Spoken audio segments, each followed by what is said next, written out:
Hello friends, आज हम लोग करने वाले हैं एमसीक्यू क्वेश्चंस। चैप्टर फर्स्ट का क्लास 10 है। देखिए, कुछ इंपॉर्टेंट क्वेश्चंस हैं, आपके बोर्ड में भी इसी टाइप के क्वेश्चन आएंगे। Find HCF and LCM of prime numbers P and Q. P and Q दो कोई प्राइम नंबर है, और जब भी कोई प्राइम नंबर होता है तो प्राइम नंबर का एचसीएफ ऑलवेज क्या होता है? 1। क्योंकि पी और क्यू कोई भी प्राइम नंबर है तो इसका जो मिनिमम फैक्टर होगा 1 होगा और मैक्सिमम क्या होगा? पी ही होगा। क्यू का क्या हो सकता है? मिनिमम फैक्टर भी 1 होगा और मैक्सिमम फैक्टर क्या हो सकता है? क्यू, सबसे ग्रेटेस्ट फैक्टर जो होगा। तो इन दोनों का एचसीएफ क्या हो जाएगा? 1। और एलसीएम, जब भी कोई भी दो नंबर अगर प्राइम नंबर है तो उन दोनों का एलसीएम इन दोनों नंबर का प्रोडक्ट होता है, पी इंटू क्यू। तो आंसर क्या हो जाएगा? P Q always. हो सकता है इसके जगह पे कोई एग्जांपल ले ले कि मान लीजिए 2 और 3 ये दोनों प्राइम नंबर है, तो इन दोनों का एचसीएफ कितना आएगा बताइए? 1। और एलसीएम कितना हो जाएगा? 2 इंटू 3। तो आंसर कितना हो जाएगा? 6। तो इस टाइप का क्वेश्चन बन जाना चाहिए आपसे।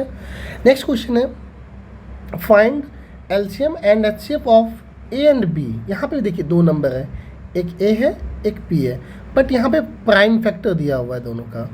तो आपको इस तरह के क्वेश्चन में जब भी एचसीएफ निकालना होगा, एचसीएफ का मतलब होता है हाईएस्ट कॉमन फैक्टर। तो दोनों में कॉमन देखना है। यहाँ पे 2 है, यहाँ पे 2 है, बट 2 का मिनिमम पावर क्या है? 2 का मिनिमम पावर क्या है? 3। जब भी आपको हाईएस्ट कॉमन फैक्टर पूछेगा तो जो कॉमन फैक्टर होता है उसका मिनिमम पावर लेते हैं।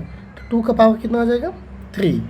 देखिए यहाँ पे 3 है, बट इस बी में 3 कोई फैक्टर नहीं है, तो हम लोग 3 को नहीं लेंगे।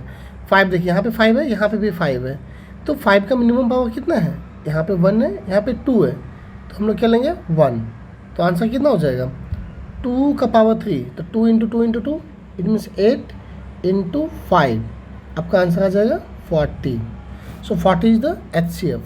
तो एलसीएम आपको फाइंड आउट करना है। एलसीएम में आपको मैक्सिमम पावर लेना होता है। 2 का मैक्सिमम पावर कितना है? 4। और जो टर्म कॉमन नहीं भी है उससे भी लेते हैं। से 3 कॉमन नहीं है तो मैं लिखूँगा 3 इंटू 5 का मैक्सिमम पावर कितना है? 2 इंटू 7। तो इसका आंसर कितना हो जाएगा? 2 का power 4 means 16 into 3 into 25 into 7। कितना आएगा? 16 3 जो 48 इंटू 7 5 जो 35 एंड 7 2 जो 14 प्लस 3 17। अब आपको क्या करना है? 48 और 175 को मल्टीप्लाई करना। इन दोनों का मल्टीप्लिकेशन आपका आएगा, आप साइड में मल्टीप्लाई कर लीजिएगा, 8400 आएगा। ओके, तो ये दो क्वेश्चन हो गया। और भी देखिए इस टाइप का क्वेश्चंस। देखिए यहाँ पे भी सेम क्वेश्चन है, थोड़ा सा अलग है। If HCF of this two number, ये दो नंबर है 336 एंड 54 is 6, then find the LCM. आपको क्या फाइंड आउट करना है? एलसीएम। तो आपने एक रिलेशन पढ़ा होगा, HCF into LCM equal to first number into second number. ये आपको रिलेशन याद होगा, या फिर यहाँ होता है प्रोडक्ट ऑफ द नंबर। अब ध्यान से देखिए, आपका फर्स्ट नंबर कितना दिया है? 336 जो क्वेश्चन में दिया हुआ आपका। सेकेंड नंबर कितना दिया हुआ है? 54। आपका ये 6 क्या दिया हुआ है? एचसीएफ। आप एचसीएफ के प्लेस पे लिख दीजिए इनटू एलसीएम। तो आपको फाइंड आउट करना है, तो आप यहाँ रहने दो। एलसीएम इक्वल टू क्या लिखेंगे? 336 इंटू 54 डिवाइड बाई, ये 6 इधर मल्टीप्लाई में है, राइट साइड आएगा तो डिवाइड में। अब राइट साइड ले आइए डिवाइड में। अब 6 का टेबल में 54 कितने टाइम्स में आता है? 6 9 जो 54। अब यहाँ मल्टीप्लाई कर दीजिए, 336 इंटू 9। 336 इंटू 9 आप जब कीजिएगा, आप साइड में कर लेना, तो इसका आंसर आ जाएगा आपका 3024। This is your LCM. तो ऐसे क्वेश्चन को सॉल्व करने के लिए आपको ये रिलेशन आना चाहिए। इसमें आपका first number into second number के प्लेस पे मैक्सिमम टाइम्स में प्रोडक्ट ऑफ द नंबर्स भी लिखा हुआ रहता है, तो आप वो भी यूज़ कर सकते हो, कोई दिक्कत नहीं है। नेक्स्ट क्वेश्चन आपका है जो कि बहुत ही ज़्यादा सिंपल क्वेश्चन है। सिंपल है यहाँ पे, find the prime factors of 429 sorry.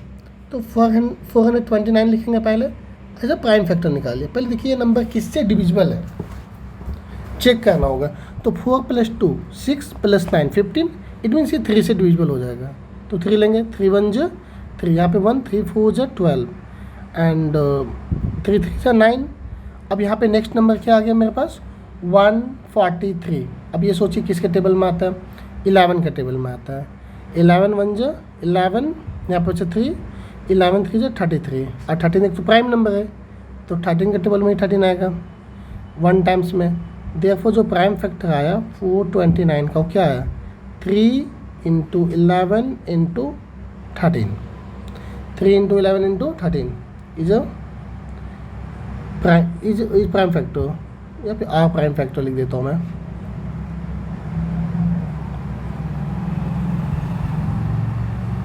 और the prime factor factors of 429। Okay, फिर नेक्स्ट क्वेश्चन करता हूँ। देखिए कुछ और भी अदर इम्पॉर्टेंट क्वेश्चन है। द डेसिमल एक्सपेंशन, आपके यहाँ से देखिए decimal expansion of a rational number. देखिए इस फॉर्म में रैशनल नंबर आपका दिया हो, कभी कभी ऐसा इस फॉर्म में ना भी दिया हो सकता है। तो ऐसे क्वेश्चन को कैसे सॉल्व करते हैं, ध्यान से देखिए, कुछ भी नहीं करना, आपको डिनोमिनेटर देखना। सिर्फ डिनोमिनेटर में ध्यान से देखिए क्या दिया हुआ है 2 का पावर 2 × 5। तो 2 और 5 के फॉर्म में अगर है डिनोमिनेटर तो वो टर्मिनेटिंग हो जाएगा। अगर 2 और 5 के फॉर्म में है तो टर्मिनेटिंग है। बट मुझे पूछा कि डेसिमल एक्सपेंशन में कितने प्लेस बाद वो डेसिमल आएगा। तो 2 और 5 में जो मैक्सिमम पावर होता है, देखिए 2 का पावर 2 दिया × 5 का पावर 1 दिया है, तो आपका मैक्सिमम पावर कितना दिया हुआ है, मैक्स पावर कितना है। अब देखिए मैक्स पावर यहाँ पे 2 है, तो आपका कितना आंसर आ जाएगा 2 डेसिमल प्लेसेस। अगर मान लीजिए 5 का पावर कुछ और होता, मान लीजिए 5 का पावर 1 है, अगर 3 होता या 4 होता या 5 होता, तो आंसर क्या हो जाता जितना पावर होता मैक्सिमम। बट यहाँ पे क्या होगा 2 का पावर 2 है, तो 2 डेसिमल प्लेसेस के बाद ये टर्मिनेट कर जाएगा। सिमिलरली नेक्स्ट क्वेश्चन देखिए, if 2 positive integers a and b, 2 positive integers है, देखिए a बराबर लिखा हुआ मैं लिख देता हूँ यहाँ पे x का पावर 3 y² और b आपका दिया हुआ है x × y³। और पहले बता दिया x और y प्राइम नंबर्स हैं। ओके, फाइंड द HCF लेना, मैंने बताया था HCF कैसे लेते हैं इसका। HCF के लिए मैंने बताया था मिनिमम पावर, देखिए x है, यहाँ पे भी x है, बट मिनिमम पावर क्या है x का पावर 1, y2 है, y का पावर 3 है, कितना आ जाएगा y का पावर 2, तो मेरा HCF कितना आ जाएगा xy²।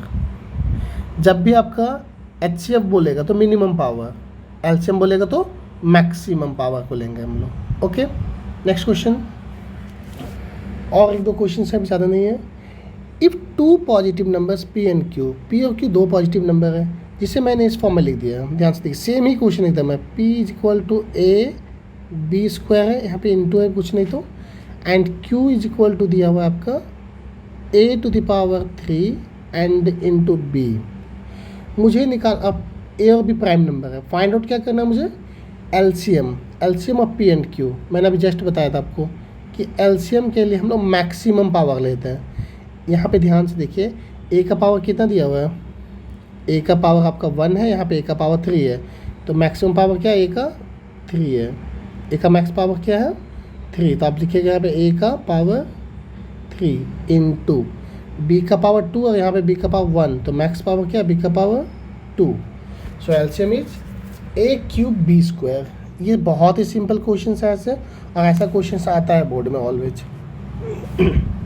और कॉम्पिटिटिव एग्जाम में भी आता है, ऐसा नहीं कि सिर्फ बोर्ड में ही आएगा, कॉम्पिटिटिव एग्जाम में भी ऐसे क्वेश्चन आते हैं। नेक्स्ट क्वेश्चन देखते हैं, the product of non zero rational number. Non zero का मतलब क्या होता है, what is the meaning of non zero. Non zero का मतलब जीरो नहीं हो सकता, कोई भी रैशनल नंबर जो आपका होगा, मान लीजिए q रैशनल नंबर है, does not equal to zero. Zero के अलावा कुछ भी हो सकता है, 1 2 3 4 1/2 2/3 4/5 कुछ भी हो सकता है। तो कोई रैशनल नंबर है, मान लीजिए कोई भी एक रैशनल, मान लीजिए मैं 2 लेता हूँ और एक इरेशनल लेता हूँ, मान लीजिए मैंने √3 ले लिया, तो इन दोनों का प्रोडक्ट ऑलवेज क्या होगा, ऑलवेज इरेशनल ही होगा। कभी भी एक रैशनल लीजिएगा और एक इरेशनल लीजिएगा, तो इन दोनों का प्रोडक्ट जो होगा वो हमेशा इरेशनल होगा। ओके, सिंपल क्वेश्चन है। नेक्स्ट क्वेश्चन और लास्ट क्वेश्चन है 10 number. The fraction of this will terminate after. मैंने क्वेश्चन करवा ये वाला क्वेश्चन करवा चुका हूँ, क्वेश्चन नंबर आई थिंक 4 या 5 में होगा। ये जो नंबर दिया है बताना है आपको कि कितने प्लेस के बाद टर्मिनेट कर जाएगा। बट उस क्वेश्चन में क्या था, आपका प्राइम फैक्टर दिया हुआ था, यहाँ पे प्राइम फैक्टर नहीं दिया है। तो ये जो डिनोमिनेटर है उसका प्राइम फैक्टर निकालता हूँ, 1250 का प्राइम फैक्टर। ओके, 2 से कट होगा, 2 6 जा 12, 2 2 जा 4, 2 5 जा 10। ध्यान से देखिए 5 से कट हो गई है, 5 1 जा 5, 5 2 जा 10, 5 5 जा 25। फिर ये 5 से कट होगा, 5 2 जा 10, 5 5 जा 25।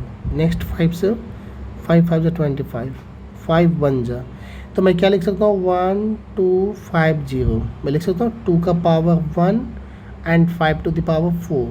ध्यान से देखिए, सो लिखूँगा क्वेश्चन को फिर से, 14587 बाई 1250। अब यहाँ लिख दीजिए 14587 बाई 2 का पावर 1 एंड 5 का पावर 4। देखिए आपको इतना लिखने का ज़रूरत नहीं है, आपका आंसर देखिए, मैंने बताया था ना इसमें कि जो मैक्स पावर के साथ आता है 2 और 5 में जो मैक्स पावर होता है उतना ही डेसिमल प्लेसेस के बाद ये टर्मिनेट कर जाएगा। तो यहाँ पे मैक्स पावर कितना आ गया, 5 का पावर 4।